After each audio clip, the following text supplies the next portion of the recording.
Hello everyone, welcome back to another video. I haven't done one for quite some time, but yeah, things are working as they should. Summer was not that windy, and since I moved this turbine up here, it is now my best turbine because it's getting all the wind from the southwest and all that. Now, you saw the this turbine here with upgraded blades that I got from Green Energy Solutions on AliExpress. So they weren't performing for my turbine, and I think I know the reason why they weren't performing. I think they're designed for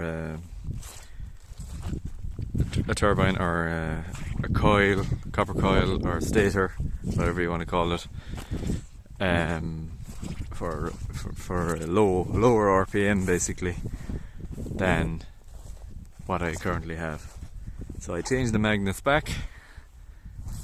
To what was originally in the turbine, and immediately I noticed a big increase in power production because I thought there was something wrong with the turbine and everything when I put on the bigger blades, but it turned out the blades are not suited for this type of coil. Maybe with a 24 or 48 volt coil might be better, or maybe they just don't suit this turbine design altogether. So maybe if you're looking for blades, maybe stick with what they actually ship. And these ones are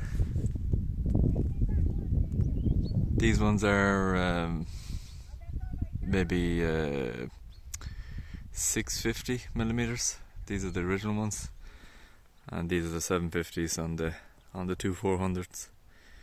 So they're yeah, I didn't want to, I suppose in winter time we get extreme winds here, and it wouldn't be ideal for when it's exposed, very exposed. It's not good for the turbine to go over speed too often.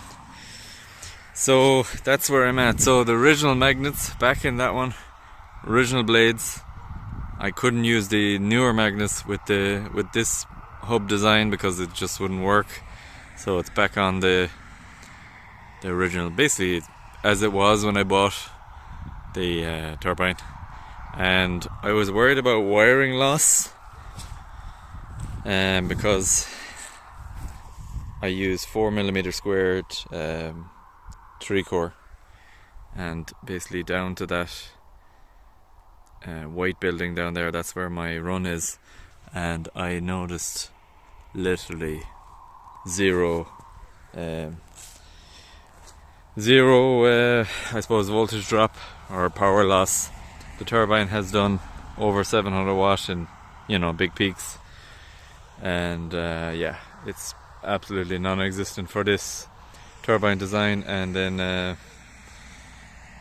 yeah, I have it configured in such a way on the Midnight Classic to ramp up the voltage.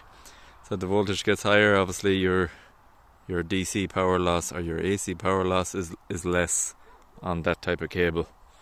So that's basically where it's at.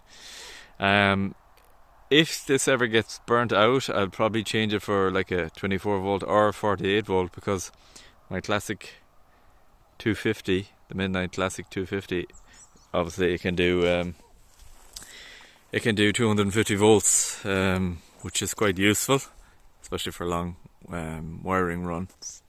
So yeah, that's where it's at. So yeah, you may have noticed this one is tied up out of the wind, because we are going to get some very big winds coming from this side and then turning, so it's going to come right at it. So I have to tie it up this way. Yeah, it's going to be 100 kilometers plus gust, and maybe 50, they reckon, 50 kilometers average kind of wind speed. Now, they don't always get it right, but it does happen when sometimes they do get it right, and then I said it's better to, as this one is exposed, I'm gonna keep that one out of trouble. These ones I'm not going to tie up. They're a good bit lower down, so they won't get as much direct wind, and they should be able to survive maybe whatever 90, 100 kilometers an hour, maybe, if hopefully it won't hit it directly on or whatever. So we'll see. I said I'd just do a quick video, so that's that's the way that one is now. So old blades, old magnets. If you watch my other videos, you'd see what that's all about. It's performing great compared to where it was, which is down between the two of those guys there, further down near the shed, and it was pretty much useless. So when I moved it back up here, it's absolutely brilliant, performing literally like every day. There's always power coming in from it, like even if it's like 100 watt over the day, it all makes a difference because it's constantly going. So that's the importance of having a good area for wind access, which is definitely right here. I noticed this one down here is not that effective, to be honest, so maybe in a year's time or something I might move one out back here somewhere in the field, and then it might be more useful. So that's all for this video. Like and subscribe if you like it. If you don't like it, you can say goodbye. Thanks. Bye.